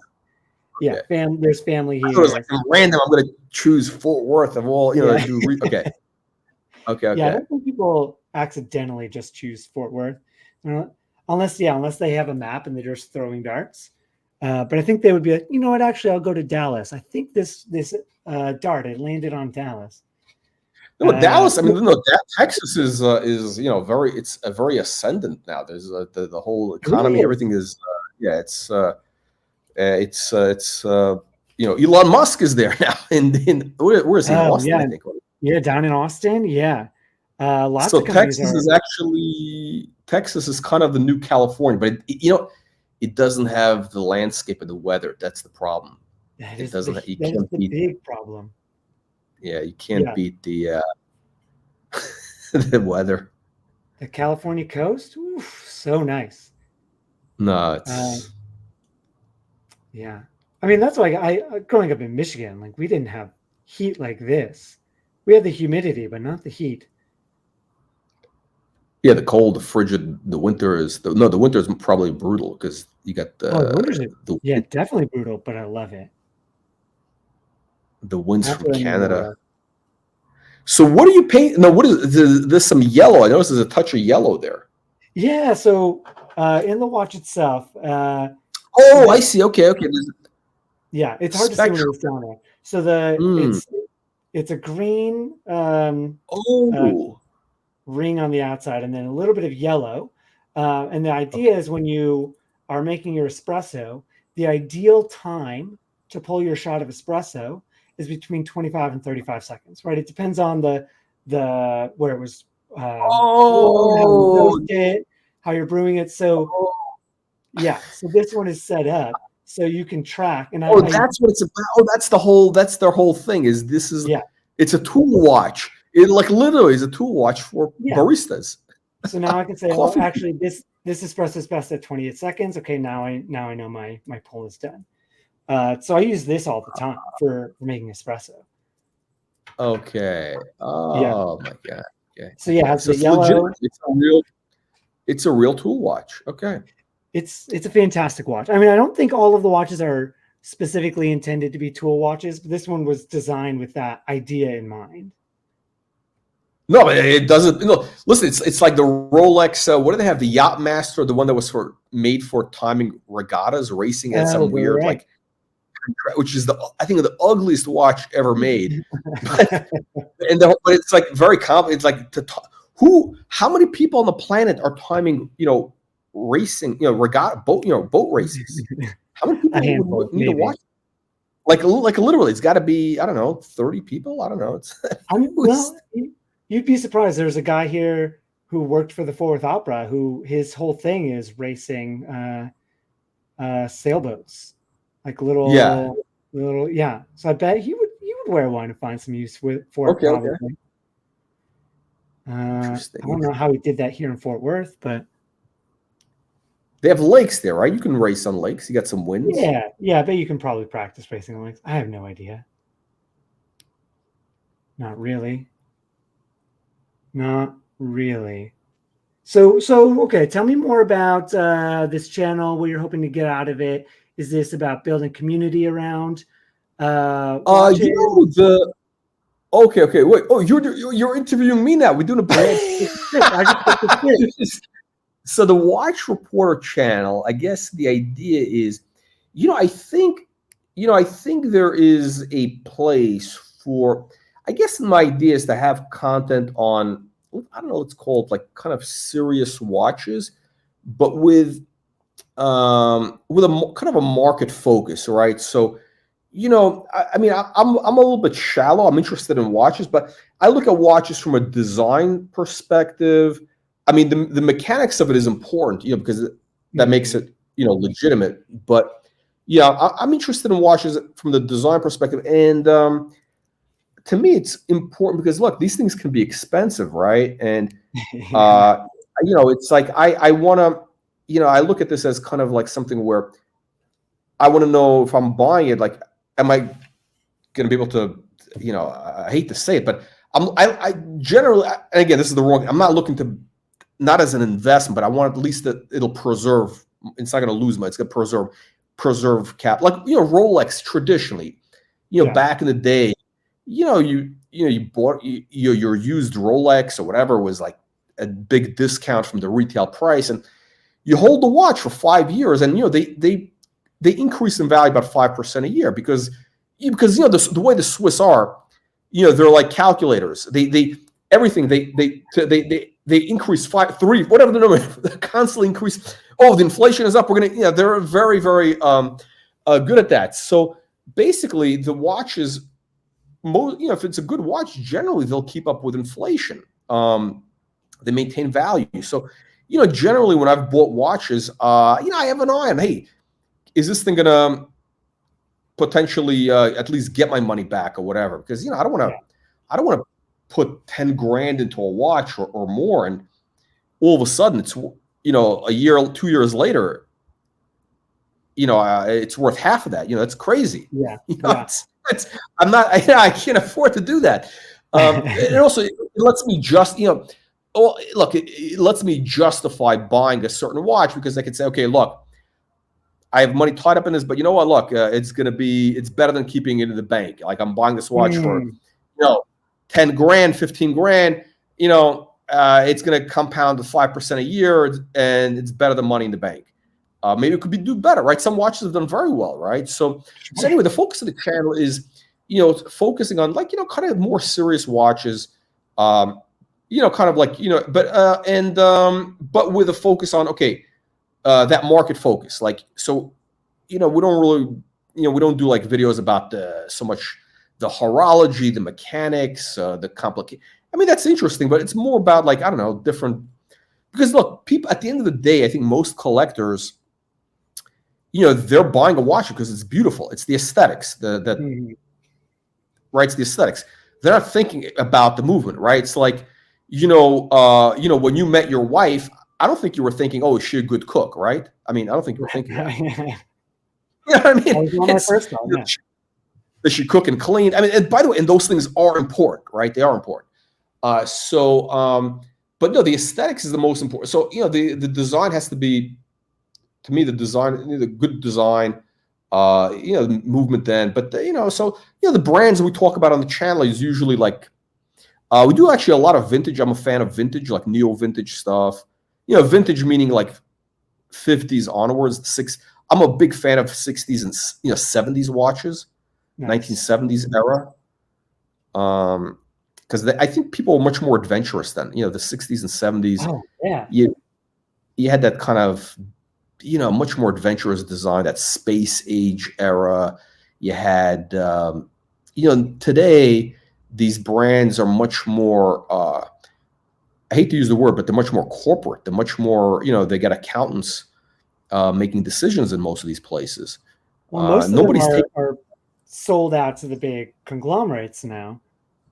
So they have. Yeah, they can't. They're not taking risks. Nobody's really taking risks now.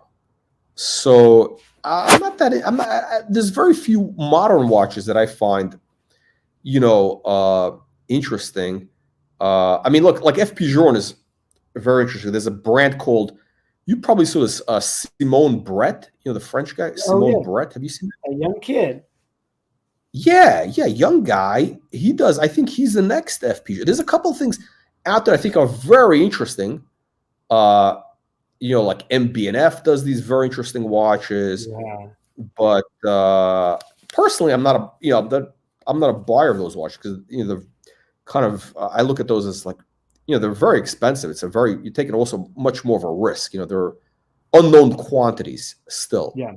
It's sort of like buying living contemporary art, right? There's a big difference between buying Picasso, which, there's a market track record, auction records, whatever, or, a guy who, he just got out of art school and he has this, has his first gallery show. That's a big difference, right? Big risk, right? How many of those guys? It's a whole thing. So, because the problem with these independents is they're still very early, like a Simone Brett or even an MB&F. They're only as good as their last watch, right? Like if they have a couple of watches that are duds, the brand goes downhill, right? It's Patek can put out duds all the time, and but they have such a long reputation and they have sources that they can cover over any mistakes. It's easy for them to survive mistakes. So, by the way, Matthew, what's funny? Yeah, it's funny. It's funny actually. I just realized what you did. You pulled a trick on me. It's almost like you're like an artist doing a portrait. You're like a portrait, and like you're getting the guy to talk. They're like fill time. Like, and now I feel like shit. I'm like I'm getting entertainment value.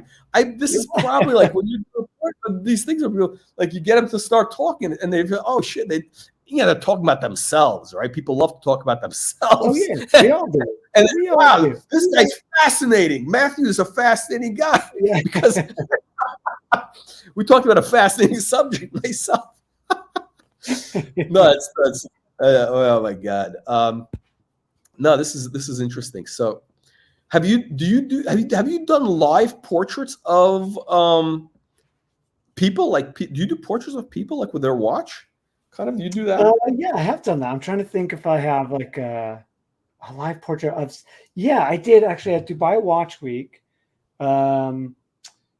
last November. Oh wow, that was almost a year ago. I really can't fathom that. I was doing portraits of people with their watches. I'm actually see if I can pull this up. I don't remember where I see on your Instagram you had a couple portraits. But this was oh yeah, here we go. Okay, you got one with Steve McQueen. Oh yeah, that was a client who wanted. Yeah. What is this all about? I didn't understand this whole, like, what is going on here? You got Steve McQueen and you got a Crevia, which is a model, like a independent. That's like this guy, awesome guy. He was getting in a Crevia, and he was like, "Well, I think Steve McQueen would wear this watch, so I want a portrait of Steve McQueen with the watch, and the watch portrait in the background." It was a really cool project. That's crazy. Okay, I get it. I get it. Okay, so okay, so that's pretty crazy because again, this is like this brand is I mean, what is it? Relatively new. This is like Steve McQueen died 50 years ago, basically 40 years, 1980 or something, right? Yeah. And this is like years. This is like one of the okay. So you got Steve McQueen. This is like he's dressed up like what's that movie? The famous movie he was in. What the hell is that? The shit where he's oh my god. Where he's driving the Rolls. What's the movie? The one where he's pulling off the heist and the art thing. He's switching the pay. Shit, they made a remake of it. And in this movie, he's driving the Rolls coupe. This is like a 1967 movie, I think. Yeah, he's wearing these suits. I really wouldn't know, unfortunately. Did a bit of research to get the right portraiture, but yeah, his movies, if I'm being honest, I don't think I know any of them. Oh my god! But how did you get that? Because this is basically that's the look from this movie. It's either he may have just sent me a photo. He's like, I want like the shot of him in this position. I don't remember exactly. Okay. That's exactly, but it's very it looks like something from the set almost. It's like a very, Nice. He's got the cigar. I'm trying to think, what's the name of the movie? If anybody's watching, I don't know if anybody in the audience, but this is that was a great. Now, how long did it take you to do this, Steve McQueen? The McQueen one was weeks and weeks. I mean, sometimes that's because it's negotiation. Like, I want to paint it like this. Oh no, can you change this aspect of it? What is that? What are you showing us? What is this? What is this on your phone? So this was from a watch event at Dubai Watch Week. So it's this is the guy. Oh, it's him and his watch. So it's just a few from that night. So I think I was there with Frederic Constant. So it's all Frederic Constant watches. Okay. With different people. Okay. Wow.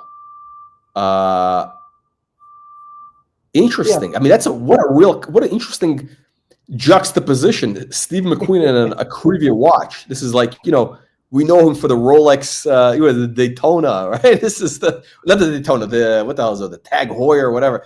But this is like, wow, what a crazy composite. Yeah. Wow. Yeah, that one was pretty cool. So I'm assuming this. So this guy has he has an Acrivia, basically. I'm assuming, right? Yeah. Well, yeah. I guess I never saw. I think he's posted it. But yeah. Oh, there he is. Okay, this is the guy. Okay, there it is. This is the. Yeah, he hadn't received his watch yet. So he's got he's got that as his avatar. That painting of McQueen. Oh my god! Good. Oh, this guy's got some serious watches. He's got serious. Yeah. Wow. Okay. Let's go back. Let's jump back to.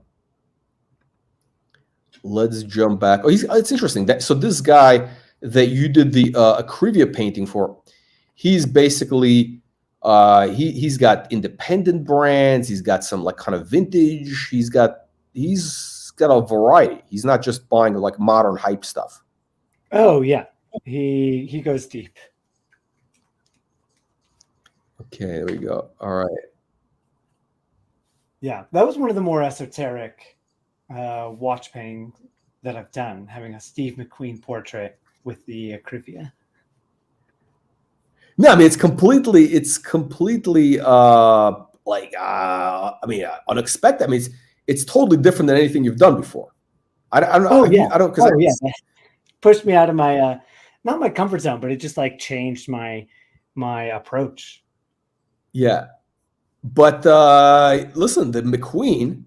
I think McQueen would have loved that painting. I mean, you really captured his essence. That's what I like to think. You never know. People can get very confusing about their portraits.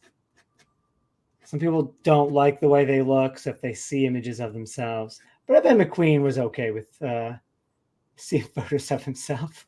The movie was called The Thomas Crown Affair. Oh, wait. Thomas Crown Affair. Oh, because I was done with James Bond. There was a remake. Yeah, there was a remake with a James Bond guy, but McQueen was the. That was the original, really. Yeah. Oh, now I yeah. need to see that because I like the remake. Now that's Hang on a second. Hang on a second. I'm going to pull up some images. Hang on a second. I'm going to pull up the Okay. images here. Hang on. I'm going to do. That's so funny.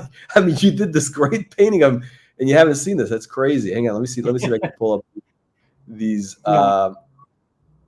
Okay. So this is okay. We got McQueen from the Thomas Crown Affair. There he is. Is that on the screen? Yeah, it's right there. Yeah. So look at this. Very dapper, you know. Huh. There we go. I Oh no, it didn't show. Okay. Hang on. Let me let's see. He's got I noticed you had an umbrella. Oh no, this is something else. Yeah, I guess there was an umbrella in there because your image has an umbrella. I remember seeing that. What is this?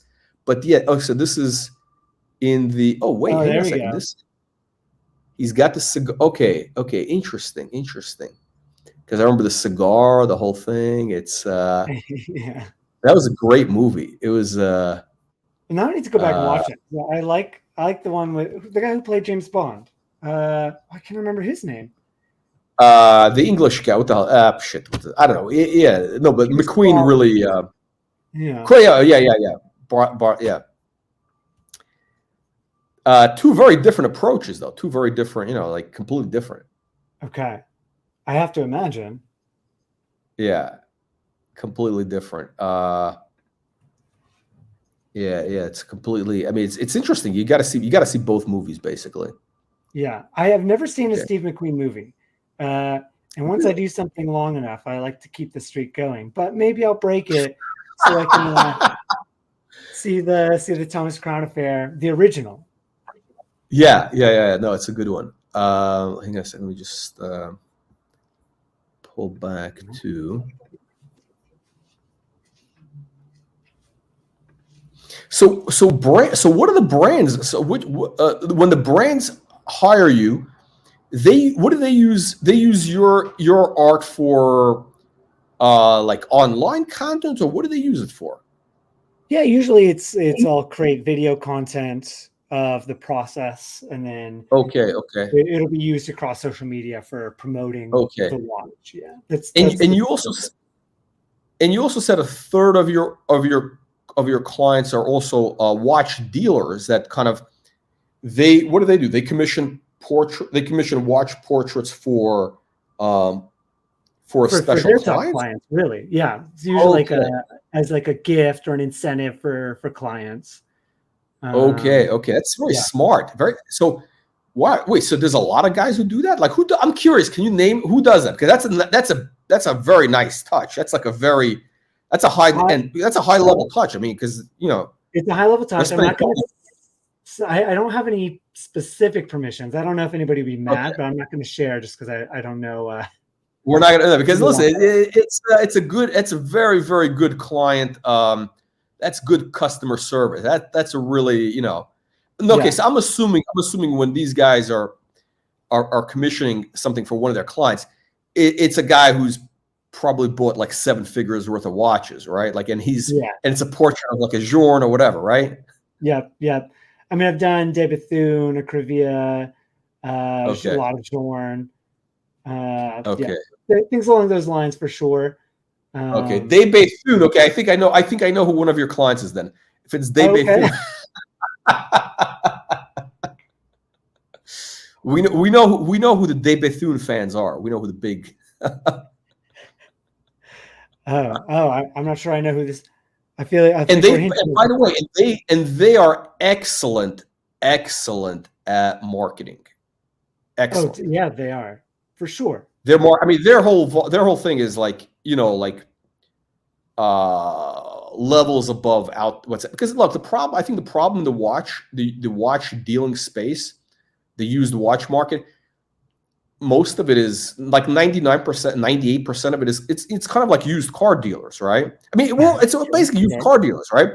But these guys do it at a very at a high level, at a very, they do it in a very high touch. I mean, with the lounges and all that.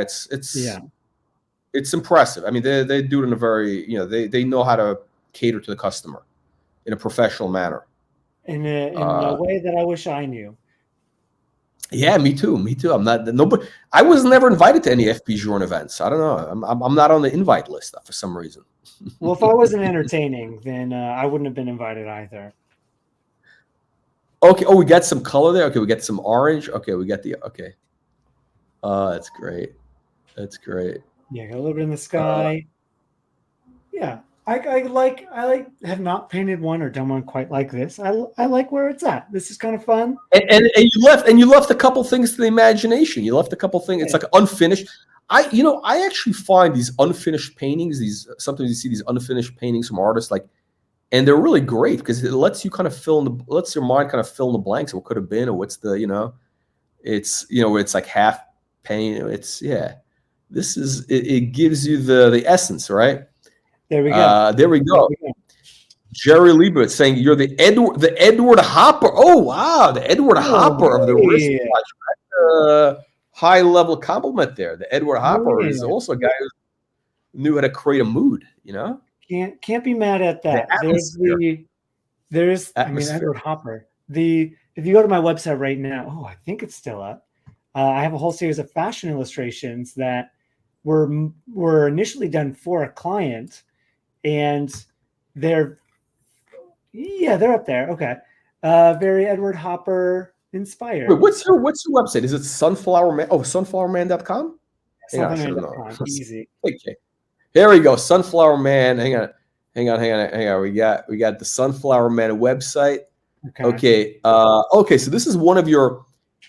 Look at this. This is a sharp pinstripe suit over there with a flannel. Look at this. We do it right. The flannel.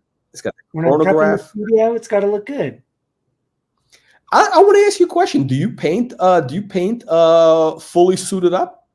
Oh yeah, for sure. That's a good touch. Really, that's a good touch. Mm-hmm. That's a very old world. Back. You see paint. You see these films of guys. Painting, and they were like. Or even Basquiat. Basquiat was painting in Armani suits. Yeah. Yves Klein.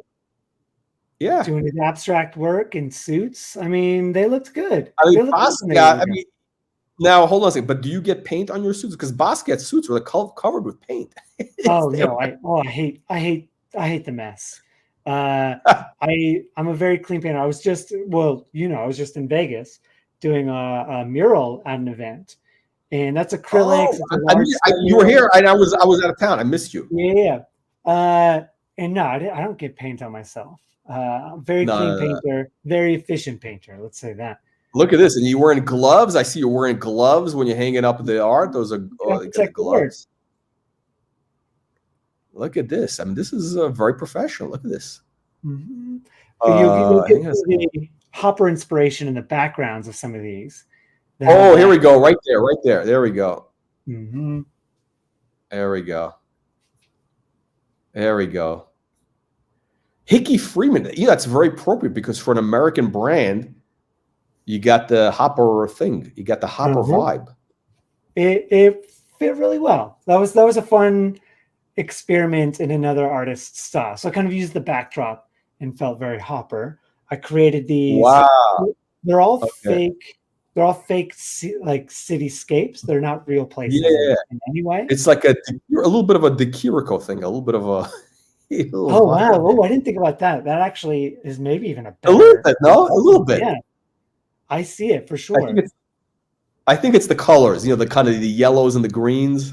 A little garish. The whole This is cool. This is cool. Oh man! So were these done for a client? Were these done for? Did you this? Okay. Yeah, so these were done for a client initially. So then I keep the originals. I use it for mostly in-house stuff like hang tags and brochures, etc. Okay. Yeah.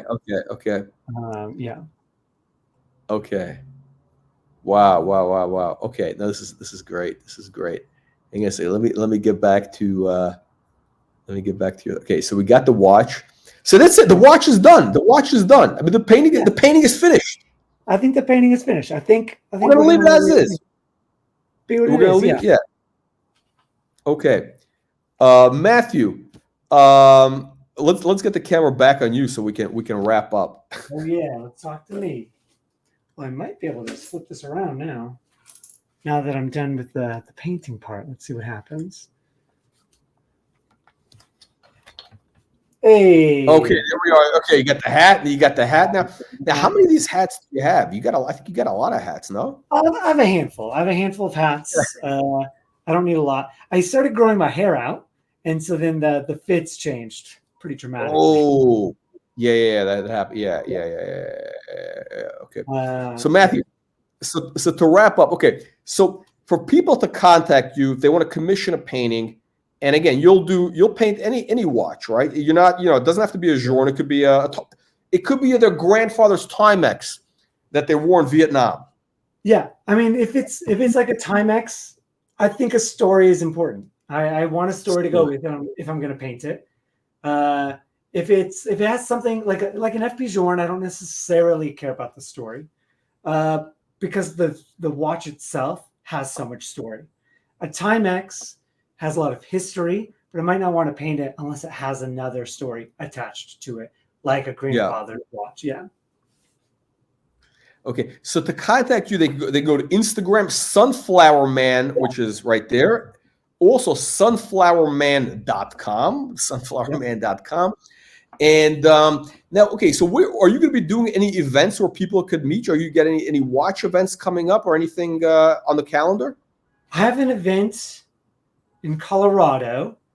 Okay. I think it's a private event. Okay. Yeah. Unfortunately, a lot of the events I end up doing are private events. They're high-end events. They're very high-end events.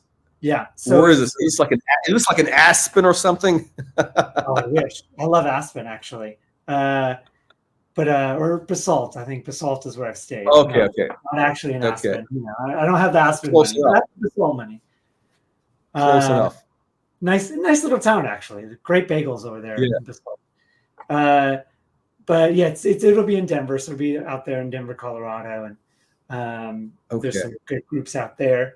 And hopefully, I'll be in New York and talking to a couple people. So if those are public, I'll be talking about that on stories on the watch account. Okay, fantastic. Okay, Matthew, I paint live every Saturday at the Watch Preserve here in Fort Worth, Texas. I don't know what that's about mine. The what preserve? The what preserve? Yeah. So the Watch Preserve is a local brick and mortar that they also sell on eBay, but they do all secondhand watch sales, largely. Okay. It's a deal. It's a dealer. It's a watch dealer. Watch Preserve. Yeah. The Watch Preserve. In Fort Worth. Every Saturday. You're there every Saturday painting live. Every Saturday in town. I'm at the Watch Preserve. Yeah, 12 to 3. Okay, and you're painting what you paint like kind of the quick sketches we saw, like with the people give you the watch, you paint that, or the whole more like I gotta put the gloves on because there's a lot of collectors in Texas, a big watch community in Texas, Dallas, Fort Worth. What's crazy about Fort Worth is people are very quiet about anything they buy. It's a very quiet town in the sense like nobody shows off their wealth. So it's hard to find the collectors, but once my friend opened up a shop, they're all coming out. I'm meeting everybody now. It's actually amazing because now people have a place to gather, which they never had before. I'm very passionate about it because I'm very happy that he's doing it. But things like this, look at that. Okay. So this is part of the Sauvage series. So I'll prep it in the studio and then I'll do all of the actual painting live in shop. So in about 3 hours, it's completed.